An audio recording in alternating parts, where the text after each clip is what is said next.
Good morning. कैसे हो आप सभी? आप सभी का स्वागत है M2M क्लासेज में। बताइए कैसे हो आप सभी, कमेंट बॉक्स में बताइए। काफ़ी समय के बाद मैंने आपके बारे में पूछा है, बताइए कैसे हो आप सभी। वैसे तो मुझे उम्मीद है आप सभी अच्छे होंगे, स्वस्थ होंगे, खुशहाल होंगे और अपनी तैयारी को नियमित रूप से जारी रखते हुए अपने आप को एग्ज़ाम के प्रति मजबूत बना रहे होंगे और अपने आप को अच्छे से ढाल रहे होंगे समय के अनुसार। तो आपको बता दूं, ये जो क्लास मैं आपके लिए लेकर के आता हूं ये बाइलिंगुअल रूप में है और इसमें मैं आज 20 जुलाई के करंट अफेयर्स आपके सामने देखने वाला हूं। इंग्लिश और हिंदी दोनों मीडियम के देख सकते हैं इसे। और आपसे यही कहूँगा मैं कि जो करंट अफेयर्स आपको इम्पोर्टेंट लगें उनको प्रॉपर नोट्स में लिखते जाना और उनको बाद में रिवाइज करना। तो मैं अब इसमें पहले करंट अफेयर्स के साथ क्लास को स्टार्ट करता हूँ। इसमें पहला करंट अफेयर्स है कि किस राज्य या केंद्र शासित प्रदेश के ग्रामीण आजीविका मिशन ने स्कोप पुरस्कार 2023 जीता है। बताइए किस राज्य या केंद्र शासित प्रदेश के ग्रामीण आजीविका मिशन ने स्कोप पुरस्कार 2023 जीता है।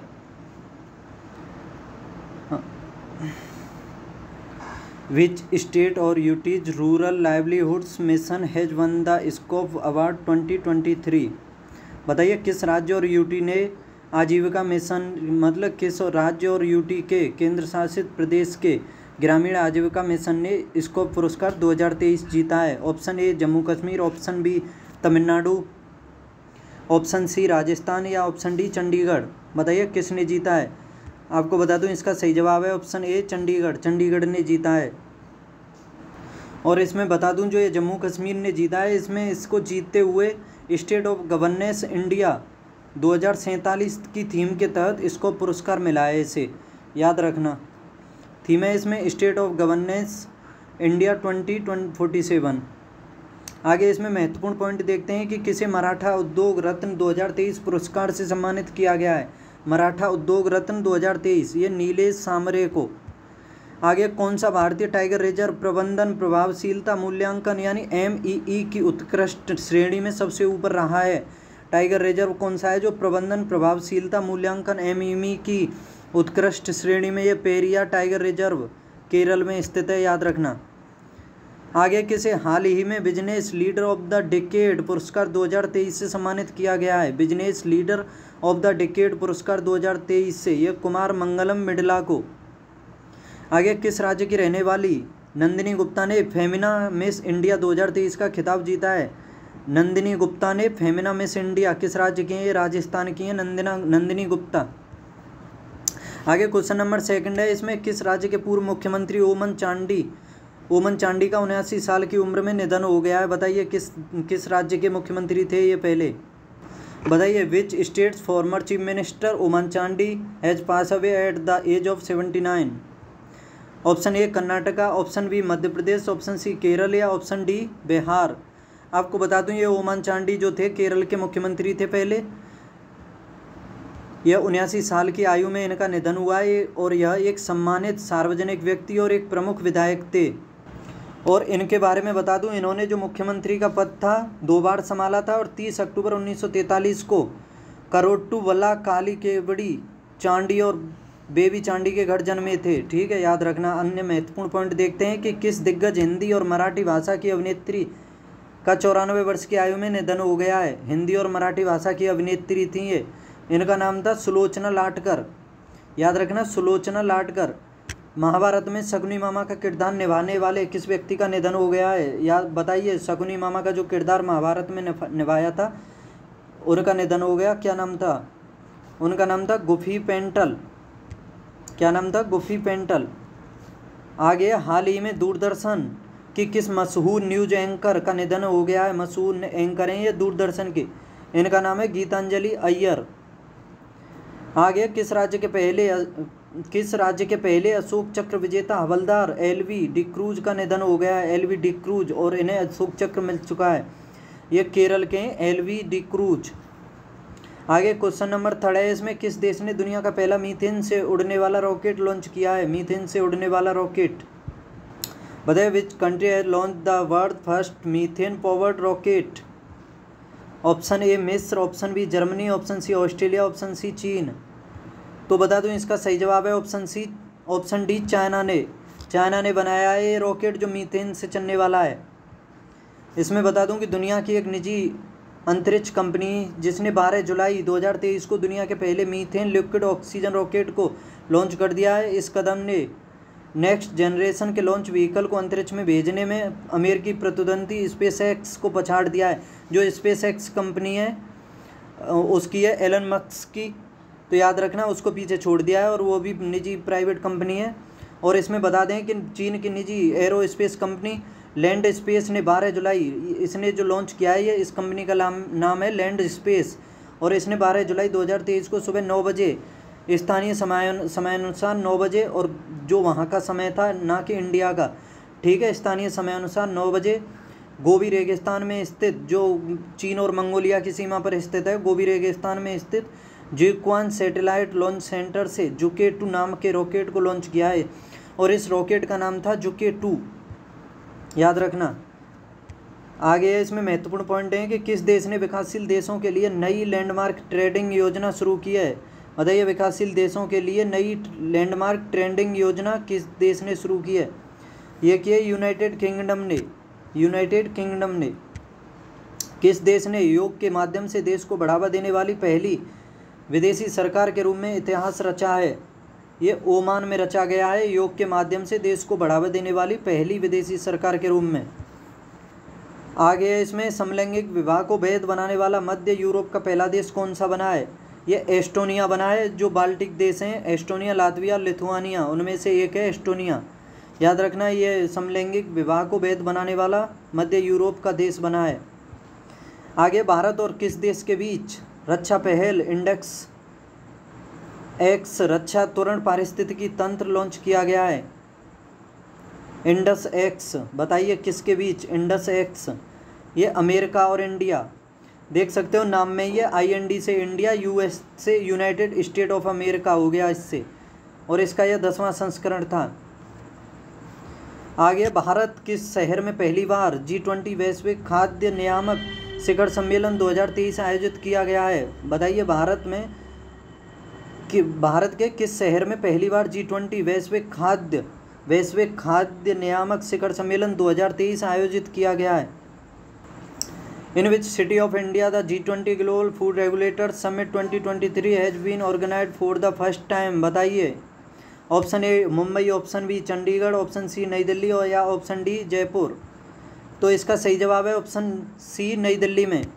बता दूं, इसमें वैश्विक खाद्य नियामक शिखर सम्मेलन 2023 पहली बार G20 कार्यक्रम के रूप में नई दिल्ली में आयोजित किया जा रहा है, और यह शिखर सम्मेलन पहली बार रोम, इटली के बाहर आयोजित किया जा रहा है। ये पहले इटली में किया जाता था, याद रखना, क्योंकि जो FAO यानी फूड एंड एग्रीकल्चर ऑर्गेनाइजेशन का जो मुख्यालय है FAO का, इसका मुख्यालय रोम, इटली में है, ठीक है, याद रखना। और सुरक्षा और भारतीय मानक प्राधिकरण द्वारा 20 और 21 जुलाई 2023 को मानेकशा ऑडिटोरियम नई दिल्ली में किया गया है। ये मानेकशा ऑडिटोरियम नई दिल्ली में। इसमें महत्वपूर्ण पॉइंट है आगे कि किस देश ने हाल ही में पिट्सबर्ग क्लाइमेट डायलॉग की मेज़बानी की है? ये जर्मनी ने की है, याद रखना, पिट्सबर्ग क्लाइमेट डायलॉग की मेज़बानी जर्मनी ने। भारत ने किस शहर में पहली बार भौतिक शंघाई सहयोग संगठन SCO स्टार्टअप फोरम की मेज़बानी की है? बताइए, भारत ने किस शहर में पहली बार भौतिक शंघाई सहयोग संगठन SCO स्टार्टअप फोरम की मेज़बानी की है? यह की है नई दिल्ली में। आपको बता दूं, सांस्कृतिक जो राजधानी है SCO की वो वाराणसी है। और इसमें SCO के बारे में बता दूं, इसका नाम है, फुल फॉर्म है इसकी शंघाई कोऑपरेशन ऑर्गेनाइजेशन, और इसमें कुल 9 सदस्य हैं इस टाइम, क्योंकि 9वां जो बना है अभी हाल ही में ईरान बना है। और इसमें इस ईरान के अलावा China, Russia, Kazakhstan, Uzbekistan, Kyrgyzstan, Tajikistan, India, Pakistan और ईरान है। इंडिया और पाकिस्तान 2017 में इसमें शामिल हुए थे, याद रखना। और इसकी जो स्थापना हुई थी SCO की, ये 2001 में हुई थी, ठीक है। और इसका जो हेड क्वार्टर है बीजिंग, चाइना में है बीजिंग में। और इसकी जो फर्स्ट समिट हुई थी इसकी SCO की 2001 में शंघाई में हुई थी, शंघाई भी चीन में है। और 2022 में इसकी मतलब 22वीं समिट हुई थी समरकंद, उज्बेकिस्तान में, ठीक है। तो याद रखना इसे अच्छे से। और 2023 में इसकी मेज़बानी भारत कर रहा है, याद रखना। ये तो कई दिनों से न्यूज़ में है, तो आपने पढ़ लिया होगा अच्छे से। आगे देखते हैं, किस भारतीय शहर में दिसंबर 2023 में वैश्विक आयुर्वेद मेला आयोजित किया जाएगा। 2023 में वैश्विक आयुर्वेद मेला किस शहर में? ये तिरुवनंतपुरम में किया जाएगा। केरल की राजधानी है तिरुवनंतपुरम, या इसे त्रिवेंद्रम भी बोल देते हैं। आगे, कहाँ छठा हिंद महासागर सम्मेलन 2023 का आयोजन किया गया है? बताइए कहाँ पर छठे हिंद महासागर सम्मेलन 2023 का? ये ढाका में किया गया है, बांग्लादेश की राजधानी ढाका में। आगे, हाल ही में अडानी समूह ने किस राज्य में भारत की पहली अंतर्राष्ट्रीय बिजली परियोजना शुरू की है? बताइए अडानी समूह ने किस राज्य में भारत की पहली अंतर्राष्ट्रीय बिजली परियोजना शुरू की है? बताइए, recently Adani group has launch India first international power project in which state? Option A Jharkhand, option B Madhya Pradesh, option C Rajasthan, option D Chhattisgarh. बताइए किस राज्य में? तो इसका सही जवाब है ऑप्शन ए झारखंड में की है। अडानी ग्रुप के चेयरमैन गौतम अडानी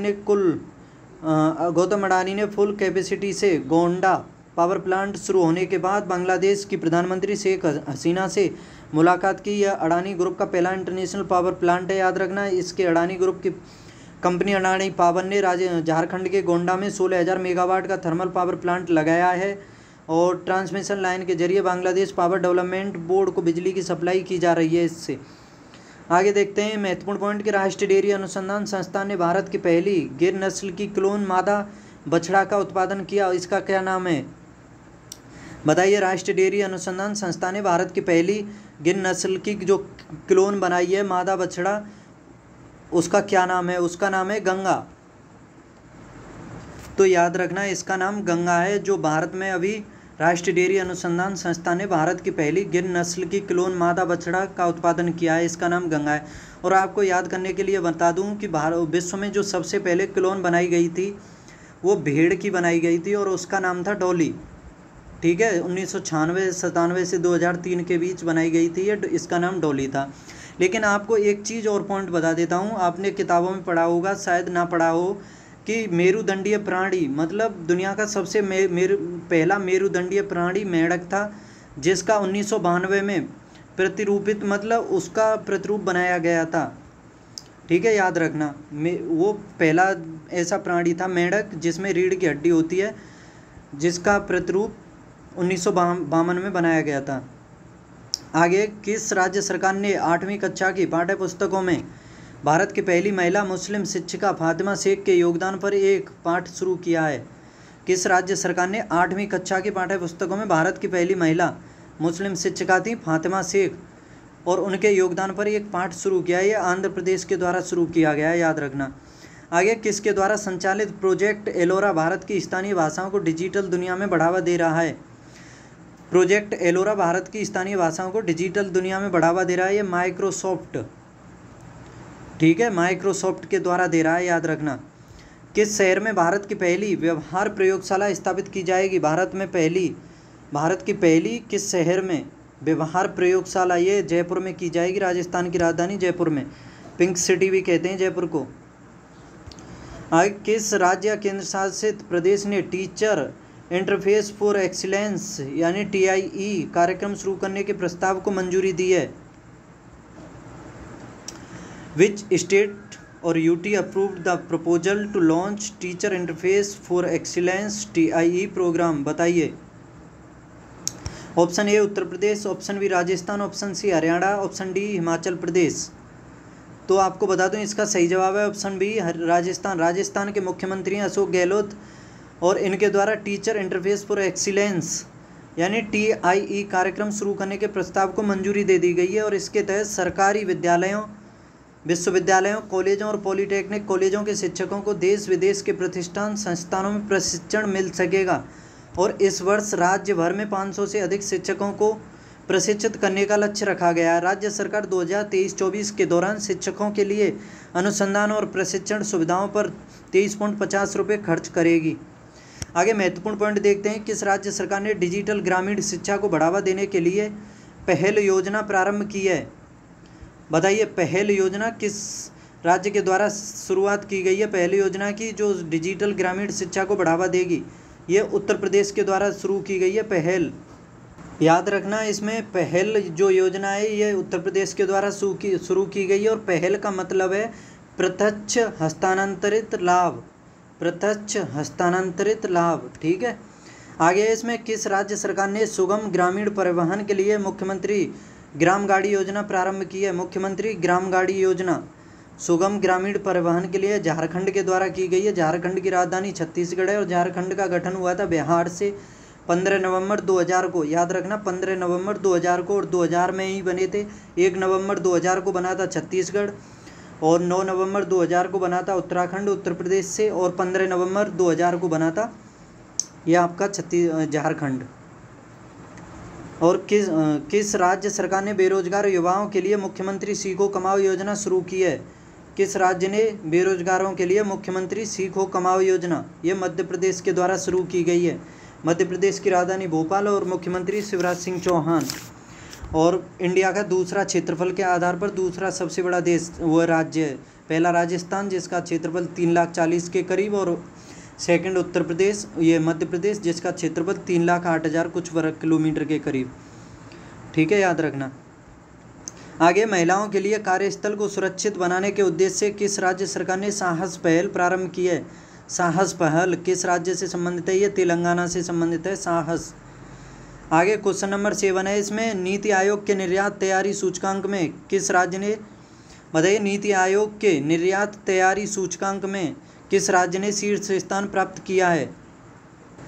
बताइए, किस राज्य ने तैयारी सूचकांक में प्रथम स्थान प्राप्त किया है? विच स्टेट है top the export preparedness index of NITI Aayog? Option A Madhya Pradesh, option B Maharashtra, option सी राजस्थान, या ऑप्शन डी तमिलनाडु। बताइए, किसने तैयारी सूचकांक में प्रथम स्थान किसने प्राप्त किया है? तो आपको बता दूं, इसमें पहला स्थान प्राप्त किया है तमिलनाडु ने। और इसमें देखते हैं कि नीति आयोग के निर्यात तैयारी सूचकांक 2022 में महाराष्ट्र और गुजरात को पीछे छोड़ते हुए तमिलनाडु शीर्ष राज्य बन गया है। सूचकांक का उद्देश्य राज्यों की निर्यात क्षमता और प्रदर्शन के लिहाज से उसकी तैयारी का आकलन कर रहा है। आयोग ने 17 जुलाई 2023 को जारी रिपोर्ट में कहा कि सूचकांकों के तीसरे संस्करण में तमिलनाडु ने कुल 80.89 अंक के साथ शीर्ष स्थान, महाराष्ट्र 78.20 और कर्नाटक 76.36 के साथ क्रमशः दूसरे और तीसरे पर रहे।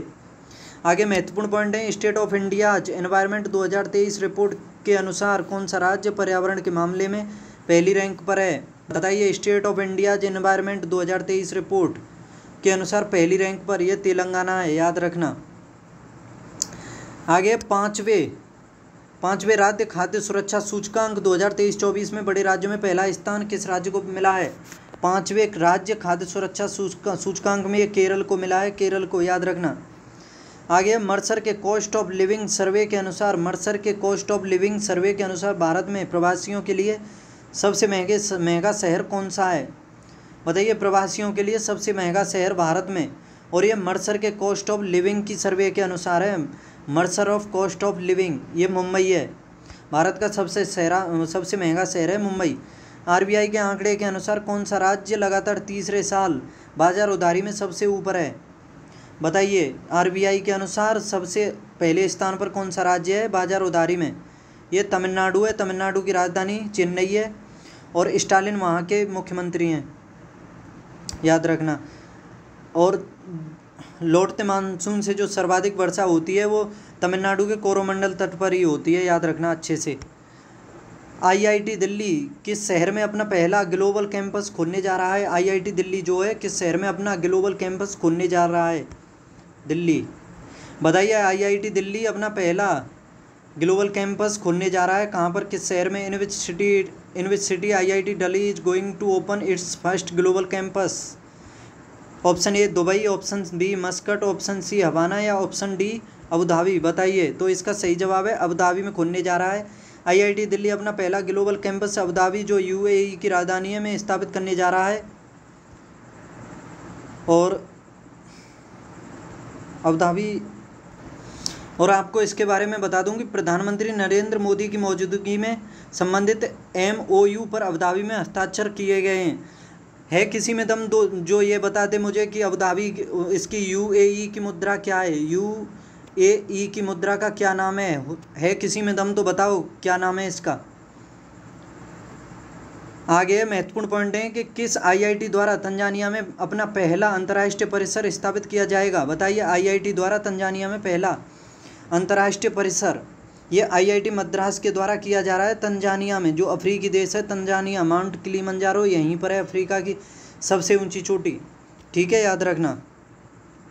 आगे एप्पल ने किस भारतीय शहर में अपना पहला रिटेल स्टोर खोला है? एप्पल जो कंपनी अमेरिका की जिसके आईफोन आते हैं, उसने भारत के किस शहर में अपना रिटेल स्टोर खोला है?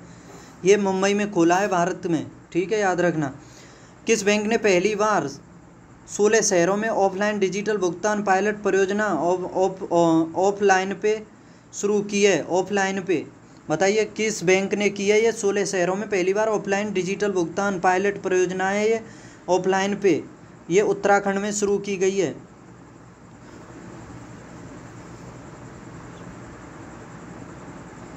आगे किस राज्य में बरखेड़ा पठानी का नाम बदलकर लाल बहादुर शास्त्री नाम किया गया है? किस राज्य में बरखेड़ा पठानी का नाम बदल करके ये मध्य प्रदेश में किया गया है, ठीक है, याद रखना। आगे क्वेश्चन नंबर 9 है इसमें कि साउथ जोन ने किसे हराकर दिलीप ट्रॉफी 2023 जीत ली है? बताइए साउथ जोन के द्वारा जो दिलीप ट्रॉफी जीती गई है उसमें उसने किसे हराया? बताइए south zone has won the Duleep trophy 2023 by defeating whom? Option A west zone, option B north zone, option C central zone, option D east zone. तो आपको बता दूं इसका सही जवाब है ऑप्शन ए, वेस्ट जोन को हरा करके साउथ जोन ने दिलीप ट्रॉफी 2023 जीत ली है। दिलीप ट्रॉफी 2023 के फाइनल में इसने साउथ जोन ने वेस्ट जोन को हरा दिया है, ठीक है, याद रखना। और यह क्रिकेट की ट्रॉफी है। आगे देखते हैं महत्वपूर्ण पॉइंट कि चीन ने किस देश को हराकर सुदीर्मन कप 2023 जीत लिया है? चीन के द्वारा सुदीर्मन कप 2023 जीत लिया गया है। ये दक्षिण कोरिया को हरा दिया है इसने। और इस सुदीर्मन कप के बारे में बता दूं, यह बैडमिंटन ट्रॉफी है, बैडमिंटन की, और इसमें चीन ने सुदीर्मन कप के फाइनल में दक्षिण कोरिया को हरा करके 2023 का खिताब जीत लिया है, ठीक है। किस शतरंज चैंपियन ने 2023 सुपरवेट रैपिड और बिलिट्ज पोलैंड खिताब जीत लिया है? सुपरवेट रैपिड और बिलिट्ज पोलैंड खिताब ये मैग्नस कार्लसन ने जीता है। दुनिया के सर्वश्रेष्ठ खिलाड़ी हैं, शतरंज के विश्व चैंपियन हैं मैग्नस कार्लसन, ये नॉर्वे के हैं, ठीक है, याद रखना। आगे किस भारतीय शटलर ने हाल ही में मलेशिया मास्टर 2023 का खिताब जीत लिया है? मलेशिया मास्टर 2023 का ये HS प्रणय के द्वारा जीत लिया गया है। आगे चेन्नई सुपर किंग को हराकर IPL 2023 का खिताब जीते, यानी चेन्नई सुपर किंग ने किस टीम को हरा करके? चेन्नई सुपर किंग के कप्तान महेंद्र सिंह धोनी और गुजरात टाइटंस के कप्तान हार्दिक पांड्या हैं। तो चेन्नई सुपर किंग ने 2023 का जो IPL का खिताब है गुजरात को हरा करके जीत लिया है। आगे क्वेश्चन नंबर 10 है इसमें मिशेल बुलॉक किस देश के केंद्रीय बैंक की पहली महिला गवर्नर बनी है? मिशेल बुलॉक बताइए किस बैंक की पहली महिला गवर्नर बनी है? बताइए किस बैंक की बनी है ये Michele Bullock? Michele Bullock has become the first female governor of the central bank of which country? Option A America, option B Australia, option C Bangladesh, option D Bharat. तो आपको बता दूं इसका सही जवाब है ऑस्ट्रेलिया। मिशेल बुलॉक ऑस्ट्रेलिया देश की हैं जो वहाँ की केंद्रीय बैंक की पहली महिला गवर्नर बनी है। आगे महत्वपूर्ण पॉइंट देखते हैं इसमें कि संयुक्त राष्ट्र प्रवासन एजेंसी की पहली महिला महानिदेशक के रूप में किसे नियुक्त किया गया है? संयुक्त राष्ट्र प्रवासन एजेंसी की पहली महिला महानिदेशक ये बनी है एमी पोप। किसे बास्केटबॉल फेडरेशन ऑफ इंडिया के नए अध्यक्ष के रूप में चुना गया है? ये चुना गया है डॉक्टर के गोविंदराज को। बास्केटबॉल फेडरेशन ऑफ इंडिया के डॉक्टर के गोविंदराज। किसे भारतीय ताइक्वांडो बताइए किसे भारतीय ताइक्वांडो कार्यकारी समिति के अध्यक्ष के रूप में निर्विरोध चुना गया है? ये सिर गावंकर को चुना गया है। आगे किसे स्विमिंग फेडरेशन ऑफ इंडिया के अध्यक्ष के रूप में चुना गया है? स्विमिंग फेडरेशन ऑफ इंडिया ये RN जयप्रकाश को। आगे अब इसमें महत्वपूर्ण 5-6 क्वेश्चन है, ये देखो कि लोकसभा के लिए प्रथम आम चुनाव कब हुए थे? लोकसभा के लिए पहले चुनाव हुए थे 1952 में, याद रखना। जो पहली लोकसभा वो बनी थी वो 1952 से 57 तक रही थी। आगे देखते हैं भूतपूर्व संसद सदस्यों को पेंशन व्यवस्था कब लागू की गई? भूतपूर्व संसद सदस्यों को पेंशन व्यवस्था कब लागू की गई? भूतपूर्व जो सांसद हैं, संसद के सदस्य हैं, उनके लिए पेंशन व्यवस्था कब लागू की गई थी? ये 1976 में लागू की गई थी, याद रखना। आगे इसमें क्वेश्चन नंबर 3 है कि लोकसभा का सदस्य बनने के लिए न्यूनतम आयु, लोकसभा का सदस्य बनने के लिए न्यूनतम आयु इसकी आवश्यकता है 25 वर्ष की, और राज्यसभा का सदस्य बनने के लिए ये 30 वर्ष की। उपराष्ट्रपति, राज्यपाल और राष्ट्रपति की राष्ट्रपति, उपराष्ट्रपति और राज्यपाल बनने के लिए ये मिनिमम आयु है 35 वर्ष, और प्रधानमंत्री के लिए 25 वर्ष, याद रखना। आगे इसमें किस संविधान संशोधन द्वारा मत देने की न्यूनतम आयु 18 वर्ष की गई थी? ये 61वां संविधान संशोधन अधिनियम हुआ था 1989 में। 61वें संविधान संशोधन के द्वारा 1989 में न्यूनतम मतदान आयु 18 से 18 वर्ष कर दी गई थी, 21 से 18 घटा करके। आगे भारतीय संसद का निम्न सदन किसे कहा जाता है? लोकसभा को कहा जाता है ये निम्न सदन। उच्च सदन राज्यसभा, और राज्यसभा के बारे में बता दूं, ये कभी भी भंग नहीं होने वाला सदन है और स्थायी सदन है, ठीक है, और इसीलिए इसे उच्च सदन कहा जाता है। आगे भारतीय संविधान का कौन सा अंग समाजवादी व्यवस्था करने की प्रेरणा देता है? भारतीय संविधान का कौन सा अंग है जो समाजवादी व्यवस्था करने की प्रेरणा देता है? तो ये राज्य के नीति निर्देशक तत्व हैं, याद रखना। ये भाग 4 में दिया हुआ है इनका प्रावधान, आर्टिकल 36 से लेकर के 51 तक, और ये वाद योग्य नहीं है। इनके खिलाफ न्यायालय में कोई न्यायालय में इसके द्वारा इनके खिलाफ न्यायालय में नहीं जाया जा सकता है, ठीक है। तो दोस्तों 20 जुलाई के करंट अफेयर्स मैंने आपके सामने देखे, कैसे लगे आपको? महत्वपूर्ण, अच्छे कैसे लगे? कोई कमी बताइए कमेंट बॉक्स में। अच्छे लगे हों तो लाइक शेयर जरूर कीजिए। चैनल को सब्सक्राइब नहीं किया तो प्लीज़ चैनल को सब्सक्राइब जरूर करें, और पढ़ते रहें, हंसते खेलते को तो मुस्कुराते रहें। कल मिलते हैं 21 जुलाई के करंट अफेयर्स के साथ। फिर देखूँगा मैं कल और क्या महत्वपूर्ण समाचार होते हैं। कोशिश अपनी तरफ से यही करता हूँ कि कम से कम समय में आपको ज़्यादा से ज़्यादा कंटेंट प्रोवाइड कर सकूँ। तो तब कल मिलते हैं फिर, जब तक के लिए बाय।